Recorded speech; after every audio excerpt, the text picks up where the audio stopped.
lagi bareng aku Mariska Samanta di Langen Budaya. Program keren yang akan membawa kita ke dalam dunia seni yang menakjubkan. Kita semua tahu betapa hebatnya seni budaya. Seni adalah jendela ke dalam jiwa manusia, dan budaya adalah cara kita mengungkapkannya. Nah, Sony, hari ini kita akan membahas sejumlah rubrik menarik, diantaranya mengenai pameran seni tradisional, pertunjukan teater, pertunjukan seni rakyat, eksplorasi budaya, pameran fotografi, dan pertunjukan seni musik. Oke, untuk rubrik yang pertama ini, kita akan belajar mengenai pelestarian budaya tradisional di Museum Sono Budoyo, Yogyakarta. Langsung saja kita simak rubrik berikut ini bersama reporter kami, Irfan Ilyas. Silakan, Irfan.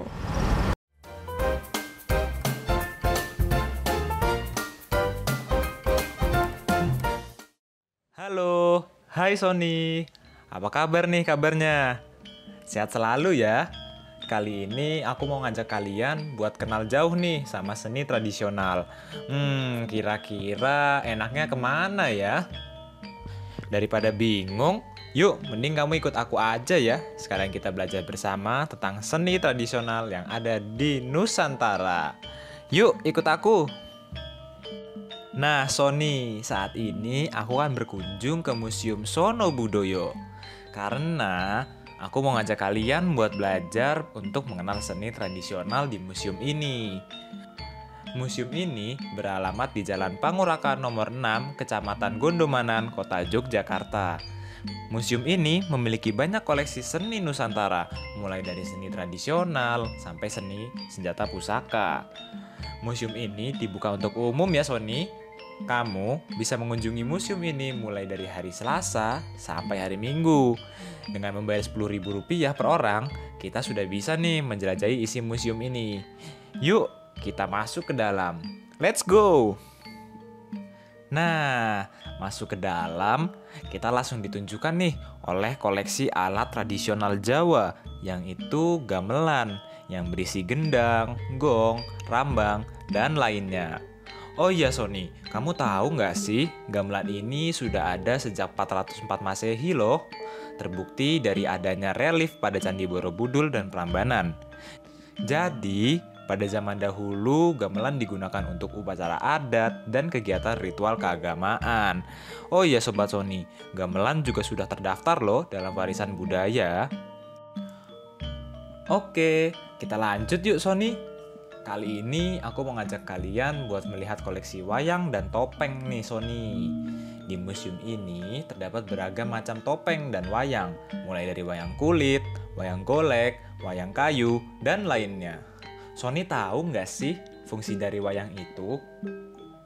Nah, jadi fungsi wayang itu ialah media penerangan, dakwah, pendidikan, hiburan, pemahaman filsafat, serta hiburan. Jadi, pada zaman dahulu itu, wayang digunakan untuk bisa menceritakan sebuah kejadian atau sebuah peristiwa. Nah, seperti wayang kulit ini digunakan untuk membawa cerita-cerita dan pesan yang berasal dari kepercayaan dan budaya setempat mengenai budi pekerti luhur atau bahkan berupa kritik sosial. Selanjutnya ada topeng nih Sony. Koleksi topeng di sini juga nggak kalah lengkap nih. Mulai dari topeng wajah hingga topeng kayu. Seni topeng ini bermula dari daerah Cirebon loh Sony. Yuk kita lanjut ke tempat berikutnya. Ada apa aja sih? Oke, simak ya. Selain itu, museum ini juga memiliki berbagai koleksi loh. Bukan hanya koleksi dari Jawa saja, melainkan dari beragam pulau yang ada di Nusantara juga ada loh di museum ini. Nah, kali ini sudah ada Mbak Ani nih, salah satu pengunjung dari Sumatera yang sudah datang untuk berkunjung ke museum ini. Yuk kita tanya, apa sih alasannya Mbak Ani berkunjung ke museum ini? Ini dari Palembang. Kenapa aku ngunjungin museum ini? Karena kan tadi aku jalan-jalan ke titik nol, terus nggak sengaja ketemu museum ini kan. Terus karena aku dari Sumatera, terus ini kan lagi di Jogja, kayak pengen tahu aja gitu kan. Terus pas masuk ngeliat kayak wah banyak banget bentuk-bentuk seni tradisional. Jadi aku pengen belajar aja gitu kayak gimana sih budaya Jawa. Terus tadi ngeliat bentuk-bentuk kayak ada wayang, ada seni lukis lainnya, terus kayak alat-alat peran dari zaman dulu. Pengen belajar budaya, pengen kenal gitu. Gimana sih Jogja, beda nggak sama Sumatera gitu? Nah, Sony, itu tadi wawancara saya bersama pengunjung yang sudah berkunjung ke museum ini. Jadi gimana nih? Kalian penasaran kan? Oh iya nih Sony, museum ini juga setiap malamnya ada pagelaran loh, dan tiap malamnya itu bisa berbeda-beda jadwalnya. Jadi catat ya jadwalnya. Untuk hari Selasa terdapat pagelaran wayang kulit dimulai pukul 8 malam. Kemudian pada hari Rabu dan Kamis terdapat pagelaran wayang orang yang dimulai pada pukul 8 malam. Kemudian untuk hari Jumat, Sabtu, dan Minggu terdapat pagelaran wayang kulit yang dimulai pada pukul jam 8 malam. Keren banget kan? Kalian bisa menambah kocek berkisar 20.000, kalian sudah dapat nih menyaksikan pagelaran seni tradisional yang ada di museum ini. Jadi gimana nih? Kalian tertarik untuk mengunjunginya? Aku tunggu ya di Museum Sono Budoyo. Dari Yogyakarta, Irfan Ilyas melaporkan. And see you!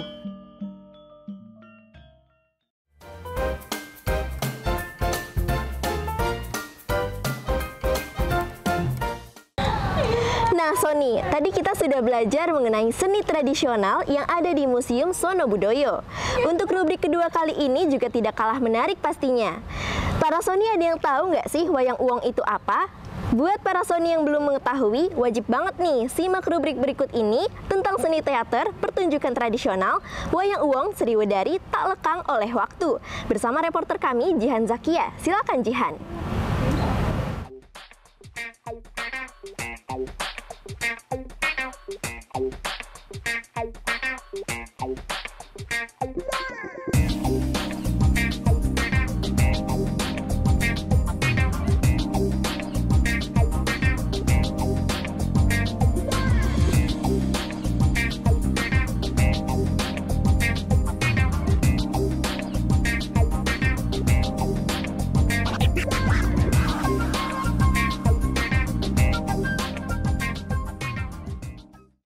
Halo Sobat Seni, kembali lagi bersama saya, Jihan Zakia di Persentra, pertunjukan seni teater tradisional.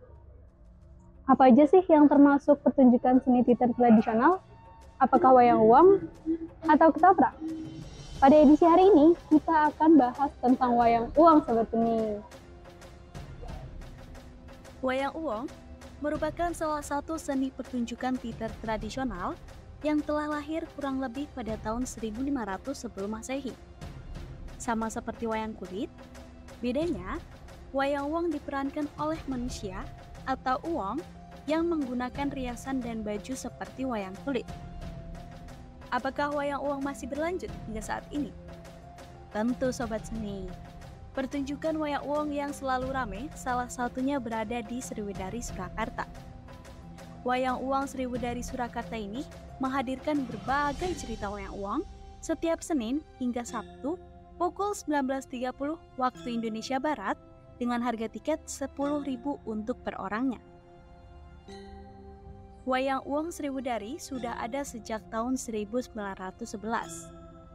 Lalu, pada tahun 1922 dijadikan pertunjukan komersial. Awalnya, wayang uwong Sriwedari diadakan di Komplek Puro Mangkunagaran. Namun, pada tahun 1896 terjadi krisis ekonomi yang membuat para pemain wayang dipulangkan. Dengan semangat yang tinggi, para pemain tetap melakukan pertunjukan wayang uwong dengan cara keliling dari kampung ke kampung. Hingga pada tahun 1928 dibuatlah Gedung Wayang Orang Sriwedari Surakarta. Siapakah peminat pertunjukan wayang uwong Sriwedari saat ini? Mari kita tanyakan hal ini kepada Bapak Didik selaku koordinator pertunjukan wayang uwong di Sriwedari Surakarta. Rata-rata itu penonton memang di usia lanjut usia tua, paling nggak usia 30 40 ke atas lah. Itu. Tapi setelah COVID ini sampai sekarang penonton wayang orang Sriwedari itu mayoritas sekitar 60-70% itu anak muda di usia 15 sampai 25 tahun. Wah, setelah bertanya dengan Pak Didi, peminat wayang wong Sriwedari didominasi oleh kalangan muda. Coba yuk kita tanya salah satu penonton yang masih muda di sini. Kenapa sih mereka lebih milih menonton wayang wong? Guys, namaku Nila dan aku Putri. kami dari Institut Seni Indonesia Surakarta. Oke, yang pertama kamu alasannya kenapa menonton wayang kulit di sini, wayang orang di sini? Ya, alasan yang pertama yaitu ingin menguri-uri budaya dan tujuannya agar kita dapat mengapresiasikan budaya Jawa ini ke dalam bentuk karya berupa batik atau karya lainnya begitu. Oke, untuk mengajak anak muda untuk selalu melestarikan budaya, yang pertama itu melakukan seperti penyuluhan, pemberian tahu dari seseorang yang lebih paham tentang budaya dengan mengadakan penyuluhan, kemudian mengajak untuk menonton bareng, kemudian dijelaskan waktu menonton itu seperti apa. Nah, itu mungkin akan ada ketertarikan anak muda untuk selalu melihatnya. Oke, sekian dari kami. Dadah. Nah, itu dia Sobat Seni mengenai edisi Wayang Wong hari ini. Sebagai penerus bangsa, yuk melestarikan budaya yang bermakna dan juga unik. Sampai bertemu di edisi selanjutnya Sobat Seni. See you!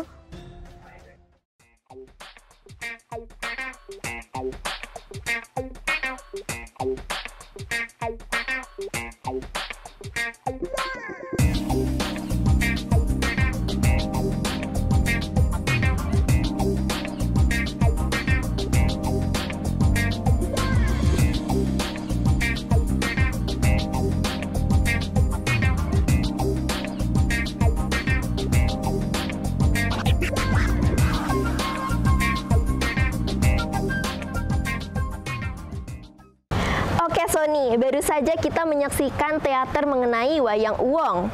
Rubrik selanjutnya akan menayangkan pertunjukan tradisional yang gak kalah seru juga nih. Penasaran dengan rubrik selanjutnya? Yuk saksikan bersama reporter kami Alvindo Surya. Silakan Alvin.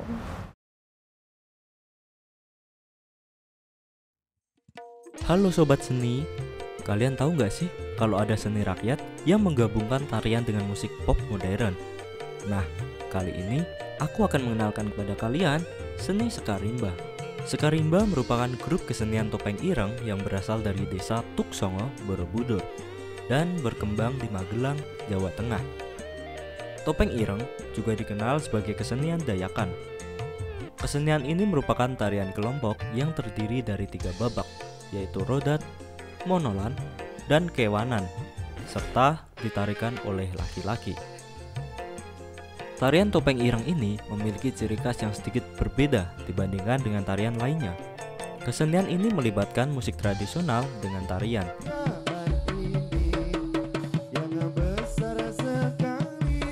Tarian ini memakai kerincingan yang dipakai atau diikatkan pada kaki kanan dan kiri penarinya.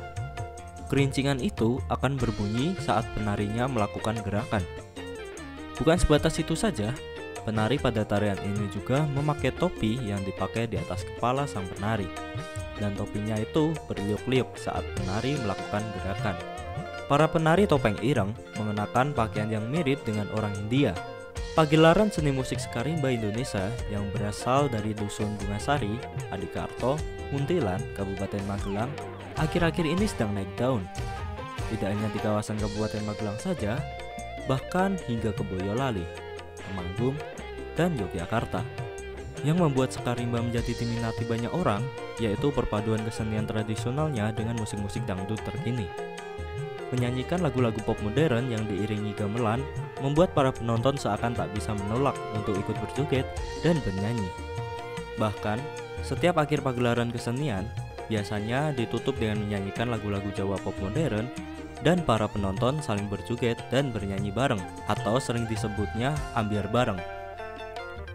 Nah, Sony, sekarang kalian tahu kan Sekarimba itu bagaimana? Kita bisa menikmati musik pop modern dan menonton tarian. Sony bahkan bisa ikut joget loh.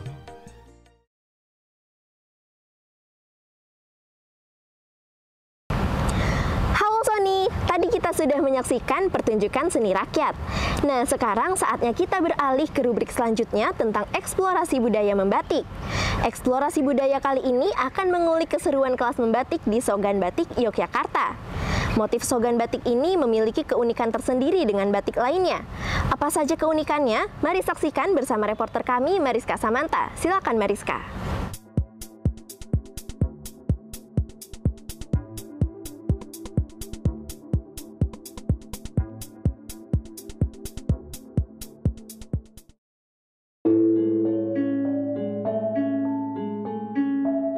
Halo Sony, Sogan Batik merupakan salah satu ragam batik klasik dari Solo yang memiliki sejarah panjang. Batik ini berasal dari kata soga yang dalam bahasa Jawa artinya rambut. Sogan Batik juga memiliki nilai spiritual yang sangat tinggi.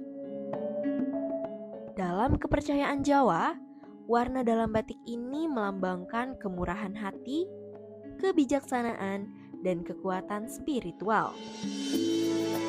Itulah mengapa Sogan Batik banyak digunakan dalam upacara atau acara religius seperti pernikahan, penghormatan kepada leluhur, dan hari-hari besar tertentu.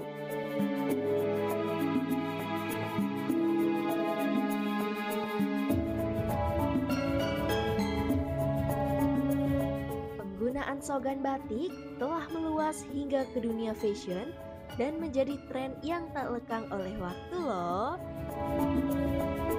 Banyak sekali desainer muda kreatif yang mencoba menghadirkan motif Sogan Batik dengan sentuhan modern. Nah Sony, hal inilah yang membuktikan bahwa keberadaan Sogan Batik tidak hanya di kalangan orang tua atau generasi sebelumnya saja, tetapi juga semakin digemari oleh generasi muda.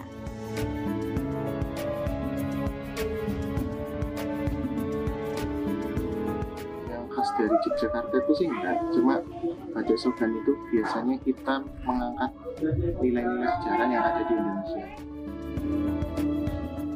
Tradisi dan kemajuan desain sih kita biasanya ada campuran dari keduanya.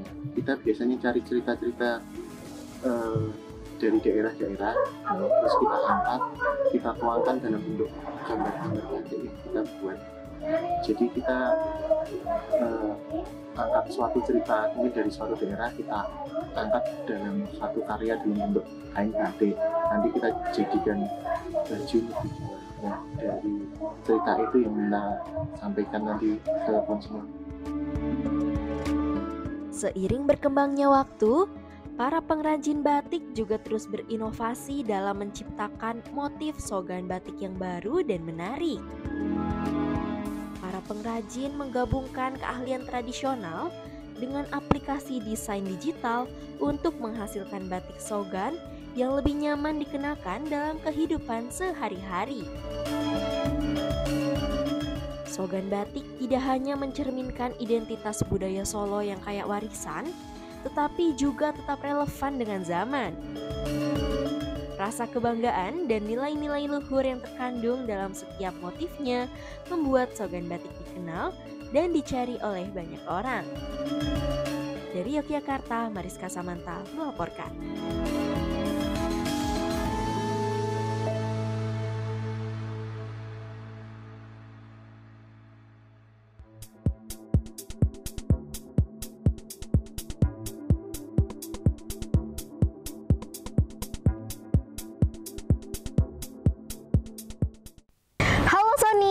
Tadi kita sudah menyaksikan keseruan kelas membatik di Sogan Batik Yogyakarta.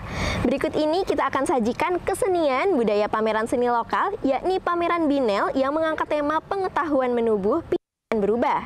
Seperti apa sih keseruannya? Mari saksikan rubrik berikut ini bersama reporter kami, Anastasia. Silakan Tasya.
Hai Sony, siapa sih yang nggak tahu sama pameran Binel? Aku kenalin yuk sama salah satu event pameran Binel 17 di Jogja yang saat ini mengangkat tema Titen, pengetahuan menumbuh, pijakan berubah. Judul yang dipilih untuk mencerminkan gerakan yang beragam, tapi saling beririsan dengan praktik yang tumbuh di kawasan global selaran. Kata Titen dipilih untuk mendekatkan peristiwa seni dengan masyarakat setempat. Secara kepercayaan bersama diartikan sebagai kemampuan atau kepekaan membaca tanda-tanda dari alam. Sony tahu nggak sih kalau seniman yang berpartisipasi di pameran Binel 17 ini berasal dari berbagai pulau di Indonesia. Tidak hanya dari berbagai belahan pulau di Indonesia, tapi ada juga seniman yang berasal dari belahan negara di dunia. Tidak hanya itu, pengunjung dari pameran Binel 17 ini juga berasal dari luar negeri, seperti Mr. Matthew Carl Robinson yang berasal dari United States, salah satu negara di bagian Amerika Utara. Ia bekerja sebagai galeri direktur.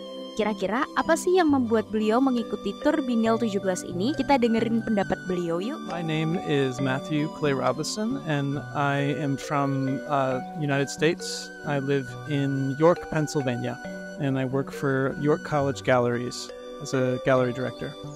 I wanted to learn more about the curator's vision for the locations and also the artists that were paired with the locations, and just how everything fits together with the overall vision for the exhibition. I enjoyed it. I thought it was great. It's nice to have an opportunity to be taken to some of the places because they are, they're not always easy to locate. So that was one aspect of it. I wanted to go with a group and experience it also, and to have Alia Swastika, giving the tour was great, since she crafted the vision and worked with the curators to select the artists, or at least had the overall vision for it and selected the curators. I think I enjoyed the experience. Beliau menyukai tur yang diselenggarakan oleh Ibu Alia Swastika selaku direktur dan penyelenggara tur pameran Binel 17.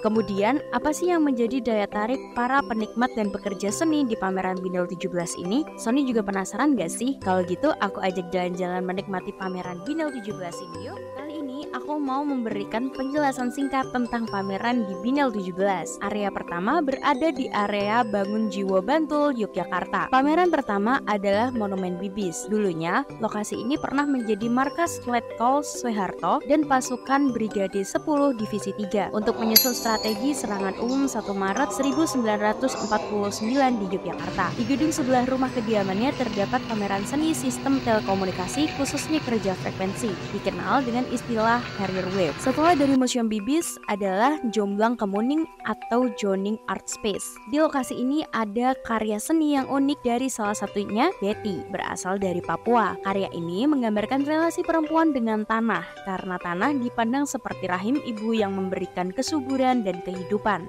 Lokasi ketiga adalah sebuah gudang tua yang sudah tidak dipakai. Gudang ini memiliki sejarah sebagai pabrik produksi kertas tisu di daerah Bibis Bangun Jiwo. Karya seni yang berasal dari seniman Labuan Bajo dalam konteks ini dengan segala konstruksi nilai-nilai tradisional bisa dibayangkan kembali ketika keduanya harus berhadapan dengan desakan kapitalisme, industri, pariwisata, krisis ekologi, dan budaya patriarki yang cenderung eksploitatif dan hegemonik. Selain beberapa lokasi tadi, masih ada lokasi lain seperti Loh Jinawi, Greenhouse, mural di Dang Pancawala, Sekar Mataram, dan Rumah Tua. Mari kita berangkat ke area lain di daerah Panggung Harjo. Lokasi pertama ada di Kampung Mataram. Di bagian utara resto yaitu Nderatan, di dalamnya terdapat seni yang dibilang cukup lengkap karena di dalam ruangan ini terdapat seni digital, terapan, dan pertunjukan. Lokasi kedua adalah kawasan budaya Karangkitri. Lokasi ini sekilas seperti gedung pendopo biasa, namun siapa sangka di dalamnya terdapat sebuah karya seni yang lebih memukau. Salah satunya karya dari Monica Hapsari. Seniman asal Indonesia ini telah menciptakan ruangan yang sempit menjadi lebih intim dengan memperbolehkan pengunjung untuk memainkan lesung, sebuah alat penumbuk beras atau padi secara tradisional. Karya milik beliau memang terkesan vulgar, namun makna dari ciptaannya adalah sebuah simbol jika perempuan menjadi sosok figur sentral yang merawat, menata, dan menumbuhkan kehidupan bersama. Area terakhir adalah Taman Budaya Yogyakarta. Saat kalian masuk, kalian akan disambut dengan spot tentang sudut pandang perempuan, alam bawah laut, agama, kultur sosial, kehidupan lain di pinggir pelabuhan, dan yang terakhir tidak kalah menarik adalah sebuah karya seni digital yang menggunakan teknik fotografi. Seniman yang bernama Alfred dan Tayuko Matsumura ini menceritakan sebuah tradisi di salah satu desa timur yang masih mempertahankan budaya dan tradisi turun-temurun. Seniman Alfred yang berasal dari Kupang dan tinggal di Atambua sama dengan Tayuko ini telah belajar fotografi pada komunitas di Kupang dan Yogyakarta. Beliau senang memotret hal yang berhubungan dengan isu sosial, budaya, dan lingkungan.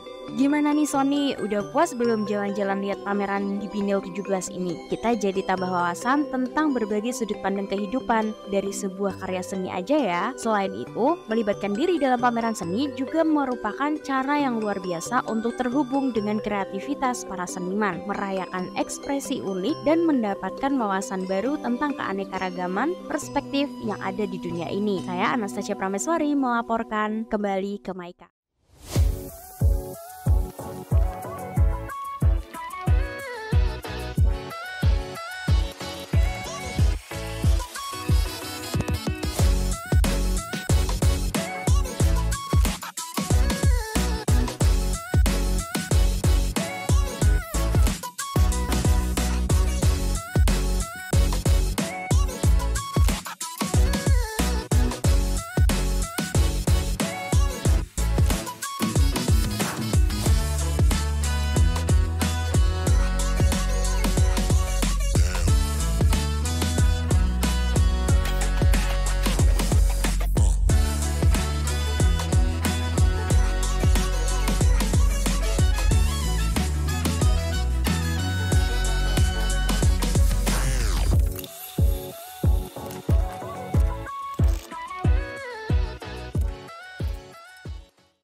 Wah, seru sekali ya pameran Binil tadi.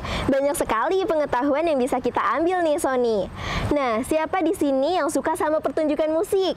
Terutama musik-musik tradisional nih. Penasaran dengan pertunjukan musik tradisional yang satu ini?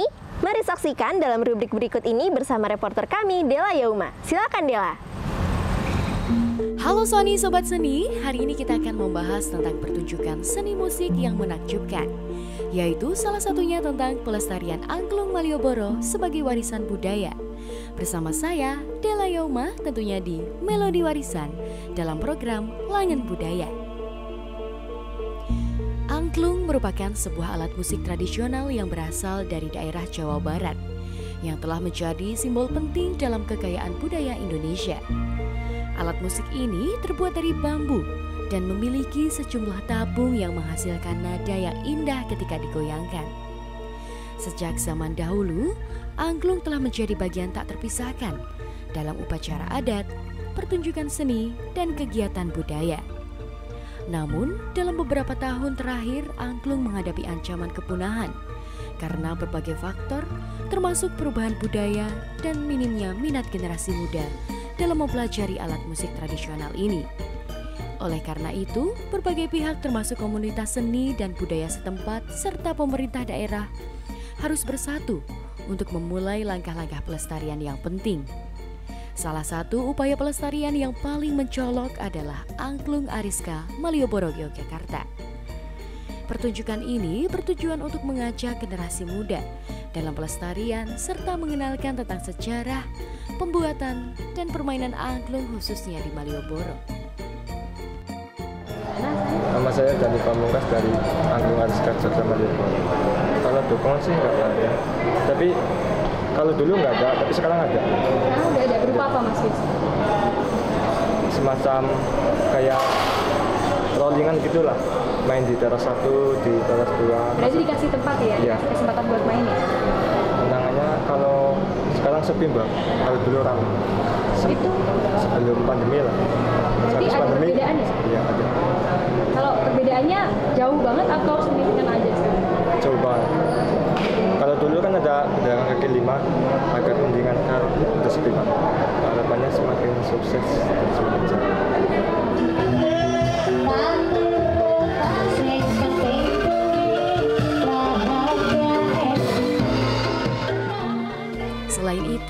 Sejumlah pelatihan dan pengenalan alat musik angklung juga telah diadakan untuk mengajarkan keterampilan memainkan angklung kepada masyarakat umum. Hal ini bertujuan untuk mendorong lebih banyak orang untuk terlibat dalam melestarikan alat musik tradisional ini.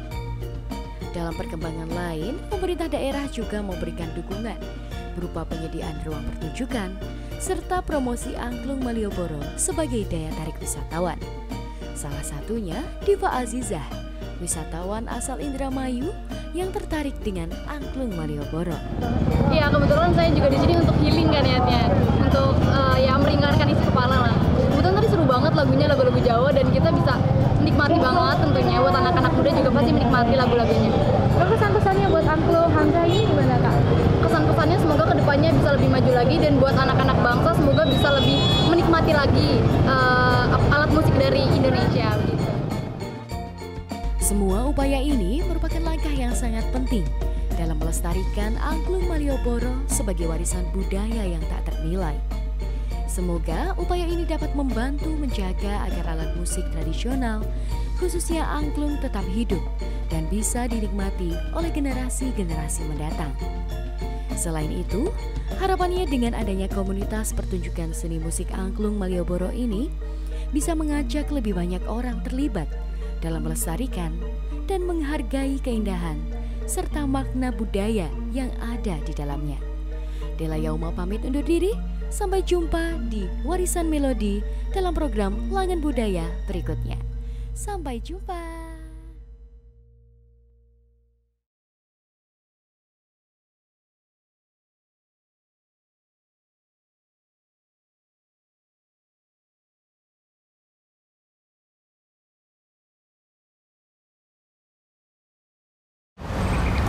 Nah, tidak terasa ya Sobat Seni, Mariska sudah menemani Sobat Seni selama 30 menit. Banyak sekali pengetahuan yang bisa kita ambil dalam pembahasan kali ini ya. Jangan lupa tetap saksikan Langan Budaya setiap hari Minggu pada pukul 10 waktu Indonesia bagian Barat, tentunya hanya di iMix TV. Saya Mariska Samanta, pamit undur diri, selamat pagi dan sampai jumpa.